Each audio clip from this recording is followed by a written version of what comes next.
But this upper ball joint is completely destroyed. There's a lot of movement in it. Also, I think we may have verified that our lower ball joint is in fact faulty.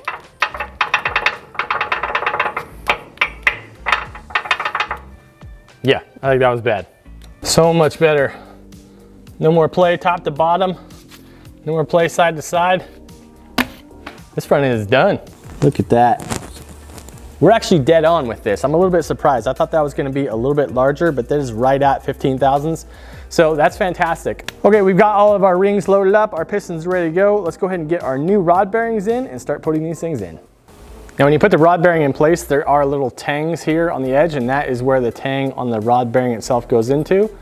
It will just slide it in.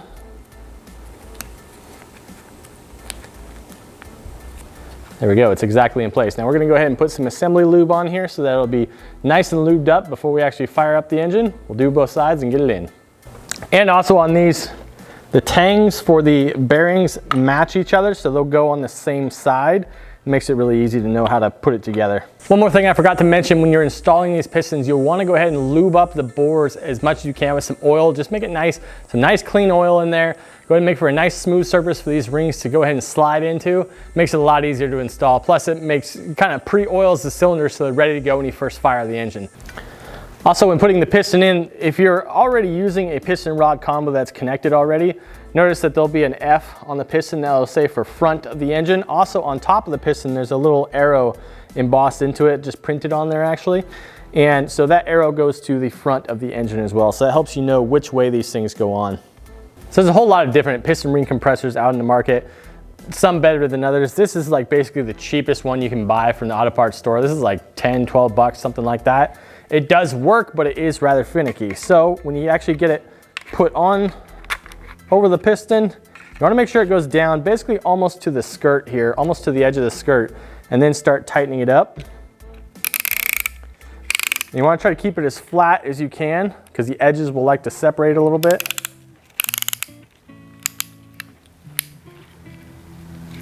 All right, so that's basically it right there.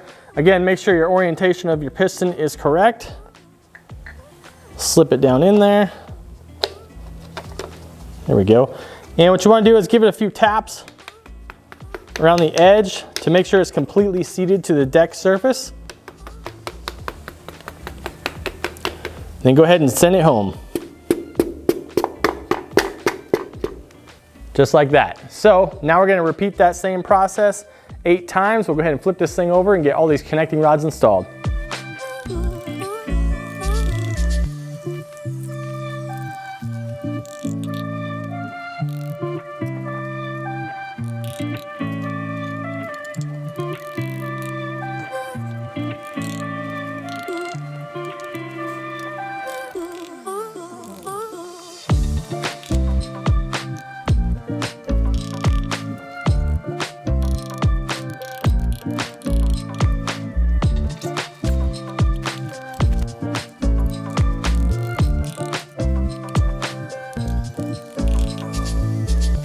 So we've got all our pistons installed there. Now it's time to go through and go ahead and tighten all the connecting rod bolts. Now the procedure for this is very, very simple. You tighten them to 15 foot-pounds, then an additional 90 degrees. So obviously it is best if you have an angle torque wrench, but if you don't, let's be clear, most people can understand what 90 degrees is. If you're starting here, you're gonna end up here, right? So not too bad. So tighten them to 15 foot-pounds first, then additional 90, they should be good to go. After that, we're gonna go ahead and spin the engine over multiple times, make sure everything still feels smooth, make sure there's no kind of binding or anything like that. If it is, we can move on to our next step.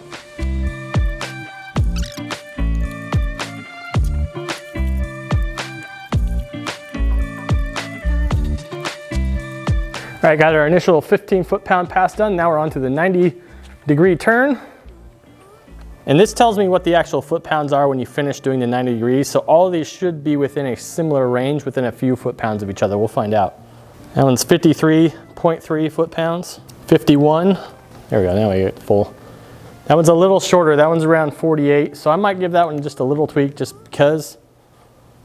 There we go, right at 50. 52, 53, 51, 52, 53, 54, 54, 55, 53, 54, 55, 53, and 54. So as you can see, all of them are within a couple of foot-pounds of each other. That's basically what I've seen when you torque the angle like that. They're gonna be very, very similar in that same range. So these are all tightened down properly now. Now let's go ahead and spin it over and make sure that we have no real resistance there.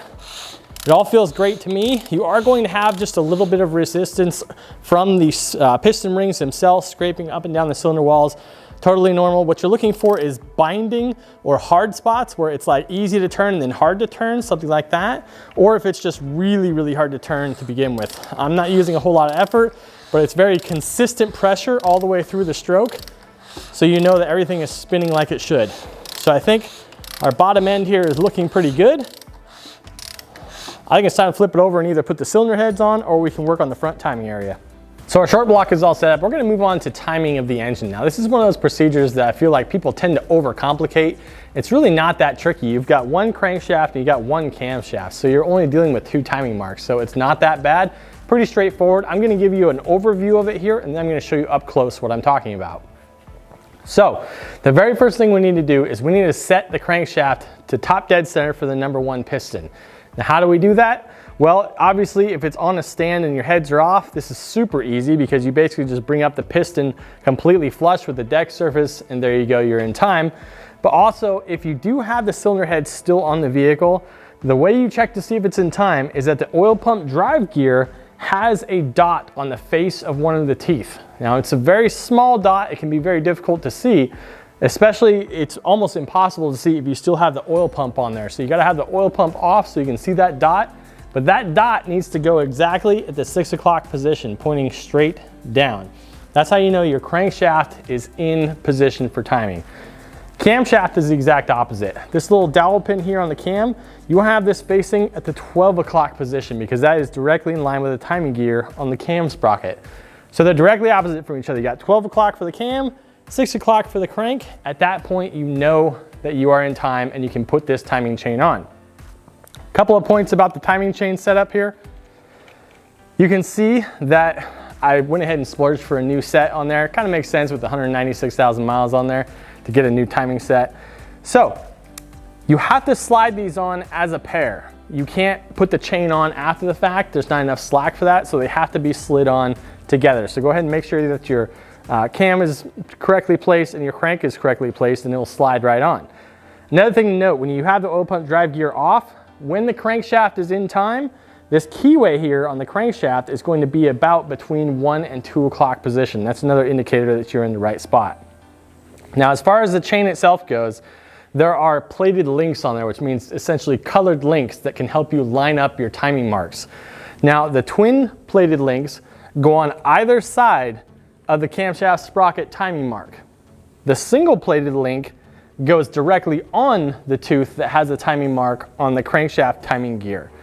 So it's not really, it's just a guide to help you line up your timing marks to begin with. The plated links themselves don't matter because as the engine runs, they will move and spin in a circle around here. Now, something important to note is that because your teeth are not equal between the cam gear and the oil pump drive gear, the colored links will move, okay? So you cannot go off your colored links after you make that first rotation.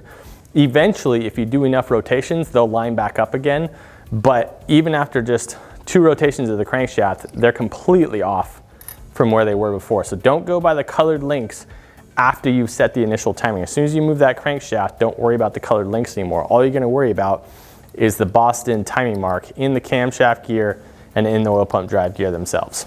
So now you've got your plated links lined up. You know your cam sprocket and your crank sprocket are timed to each other. Then all you do is just slide them on as a unit.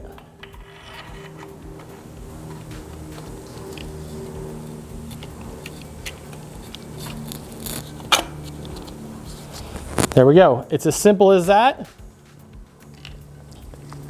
Slide your cam sprocket bolt in place because it will fall off if you don't have a bolt there holding it on.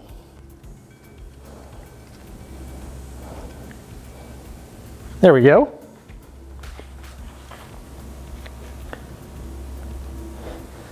Now what we're going to do is we're going to go ahead and torque this cam sprocket gear bolt first. And then we're gonna go ahead and pull the pin here holding the tensioner in place, so that'll actually provide tension to the chain itself.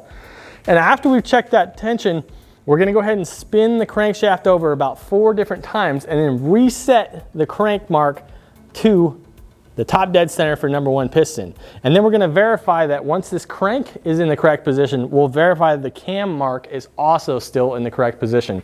Once we've done that, we know for certain that the timing of the engine is correct and we can move on. Now, I think one of the most common questions I got last time I showed how to do this whole timing setup here was, how do you hold this thing in place to crank your cam bolt properly? Well, I didn't point it out in the video, but basically what I do is I find a way to access the flex plate and stick a pry bar up in there to keep the engine from spinning over. Now, with it on a stand like this, it's even easier because I can access directly the crankshaft at the back to keep it from spinning. But basically, that's what you do. If the engine is still in the vehicle, you remove the little cover plate, access that flex plate, stick a pry bar up in there, and just keep the engine from turning. It honestly doesn't take a whole lot of effort because you're cranking this bolt to 90 foot-pounds, and it doesn't take a whole lot to get it to 90.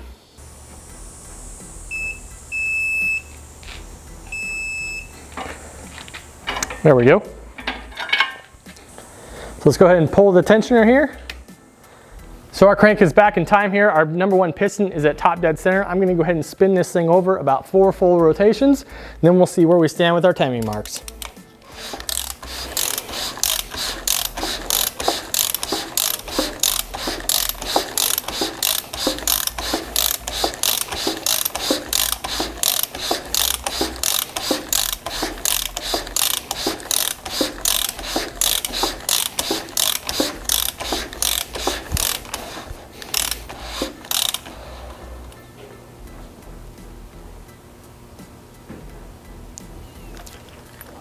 Check our crank mark, dead at 6 o'clock, and our cam mark is dead at 12 o'clock. So our engine is in time, we're good to go. We can move on to our next step.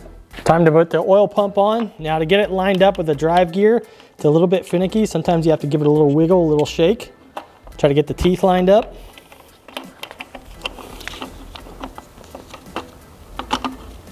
There we go.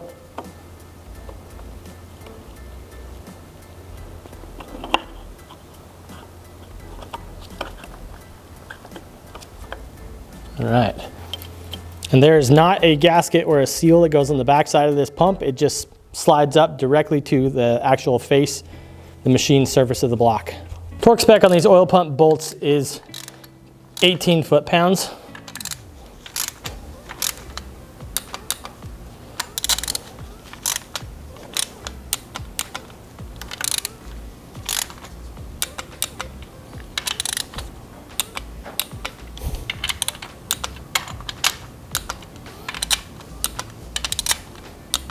Next, we're going to move on to installing the timing cover. Now, you'll note that I did actually put a new front crank seal in here.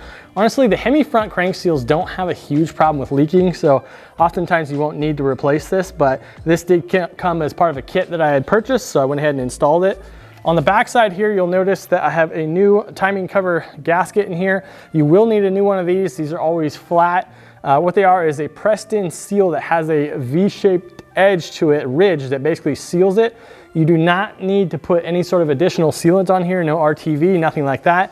Just this gasket itself is good enough. Now, what that also means is don't go crazy with cleaning the backside sealing surface here. Go ahead and get all the loose stuff off, but if there's some areas where some electrolysis is really eaten into the metal, not a big deal. It still seals just fine with this press-in seal.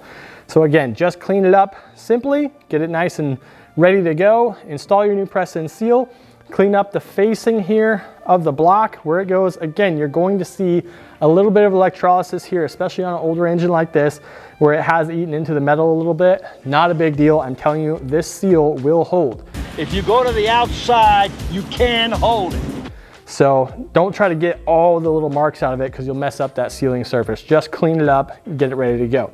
So you can kind of go ahead and just slip the timing cover into place, just let it rest there, and then go ahead and start putting in your various bolts that hold it in place. Now, keep in mind, these timing covers, there's a lot of different variations among the different Hemi models, so they're all going to be a little bit different. However, try to keep track of what fasteners go where, because there are different lengths on there and it does make a difference. So at this point, basically just match up your correct fasteners. We'll put this guy on. Also, another point, once you get like one bolt in, don't run it down solid. You want to go ahead and hand thread all of them so that then the cover is perfectly in place before you start tightening all of the bolts. To finish up our front timing cover installation, you'll notice that some of these through bolts here go through the water pump itself, so it's time to install our new water pump. Now, you'll notice again that it has a silicone seal pressed in here, so the mating surface here, again, there will be some electrolysis here. A lot of times on these older engines, they will be a little bit eaten into like that. Not a big deal because again, this seal will seal it properly. So don't worry about getting this perfectly smooth and get rid of any of those imperfections. All we're trying to do is square up that sealing surface. So we've got our gasket pressed in here. Time to install our water pump. Again, you want to try to insert all of the bolts first and then work on tightening them down afterwards. There it is. Timing cover and water pump are installed. We're gonna go ahead and put our cylinder heads on next. Now me personally, I really like putting the cylinder heads on because that's when it kind of starts feeling like an engine again and you really feel like you're starting to make some progress. So again, you just wanna make sure that your sealing surface is perfectly clear, perfectly clean. Go ahead and give it one last wipe to make sure everything's ready to go. Then we'll go ahead and put our multi-layer steel head gasket in place. And also make sure your dowels are present in the block because those are important to really locate the head.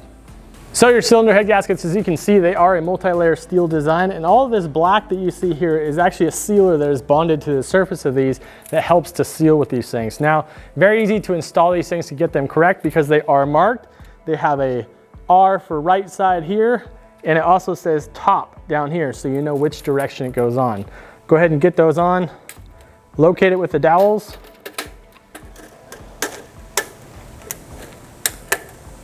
There we go. And now your cylinder head is ready to be dropped on. I'm gonna go ahead and put this cylinder head gasket on this side first. We'll get that cylinder head on there. This is also a really good time to double check your fasteners for your lifter yokes here because this is the last time you're gonna be able to access these. So make sure that everything is all tightened down properly there. Now, if there is one thing I wish I could have hot tanked these heads to get them a little bit cleaner on the inside, but I was able to get a majority of the nasty junk that was in there. There's just a little bit of this oil residue kind of left in there, but they look about 4,000 times better than they did when I took them off. So go ahead and get them placed directly on the dowels. There we go, it just kind of falls into place. And the dowels will hold it. However, you do want to get a bolt in there as quick as you can to help keep them from any chance of them possibly falling off. Now the gasket kit that I got came with these new head bolts, which I'm a little leery of. I mean, honestly, the kit was so cheap for the entire gasket set. I'll go ahead and link that down below, which one I purchased, but it's just funny. It came with all of these gaskets and new cylinder head bolts. So what's the quality of these bolts? I don't know, but I'm gonna go ahead and install them and hope they torque down okay without snapping.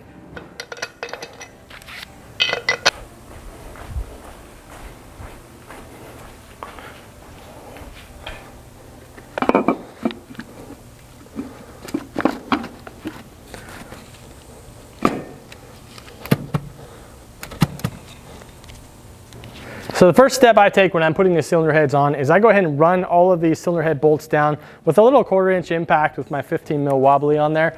Literally, this thing does not have the strength to even get to your opening torque spec. So I'll go ahead and just go from the center outward and just run it down real lightly, just enough to get the thing seated before I actually come in with a torque wrench and actually begin my torque procedure.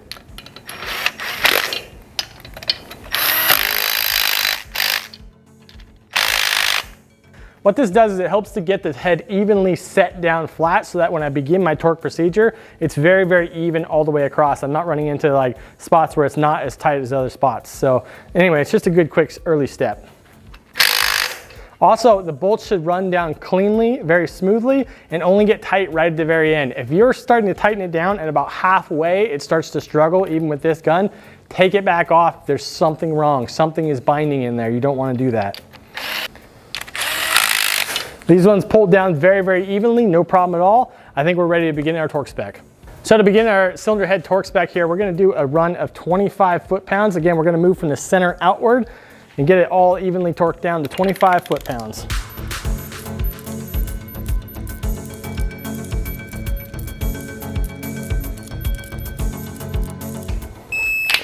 All right, now you'll notice a couple of things there. One is that with that electric 1/4" impact, you'll notice that I still had to turn the bolts at least a full 1/4 turn before they would tighten down to even the initial torque spec of 25 foot-pounds. So again, there's no issue with using a little 1/4" impact to run these bolts down just to really seat the head and get it ready for torquing. Secondly, you'll notice that I did 2 full passes just to double check, because when you do the center bolts and then you go all the way out to the ends, these center ones usually will become loose again. And so it just makes sense to go ahead and do a double pass. So I'll probably do the same on the 40 foot-pound torque spec. So that's what we're going to next. We did 25 pounds. Now we're going to move on to a 40 foot-pounds torque spec.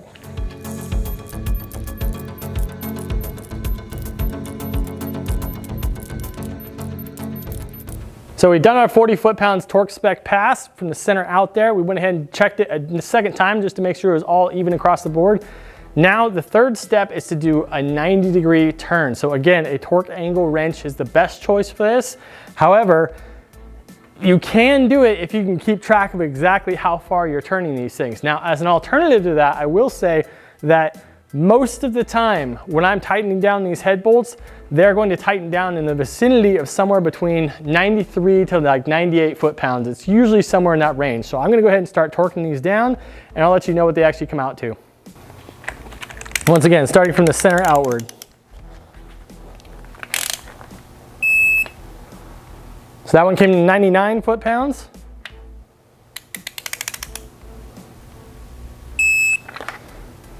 That one's 102. So yeah, they're actually, seems like these are a little higher than normal.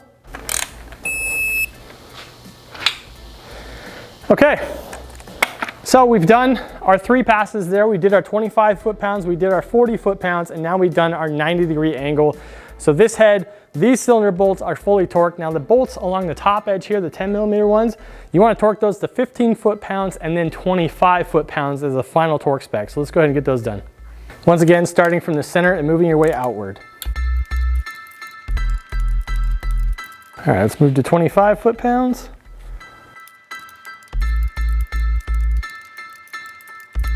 There it is, our cylinder head is fully torqued down all the way across. Now we just have to repeat that same process on the other side. So when torquing the passenger side over here, all of the cylinder head bolts came in right between 101 to 105 foot-pounds. So there were a few in here that were up around 115, 120, which I was a little surprised about, but it's a torque to angle thing, you gotta do it. And then on this side, they came out really, really even all the way across the board. So very happy with that. So now both the cylinder heads are fully installed. Now we're gonna move on to installing the push rods and the rocker arms. And this is the part I really want you guys to pay attention to.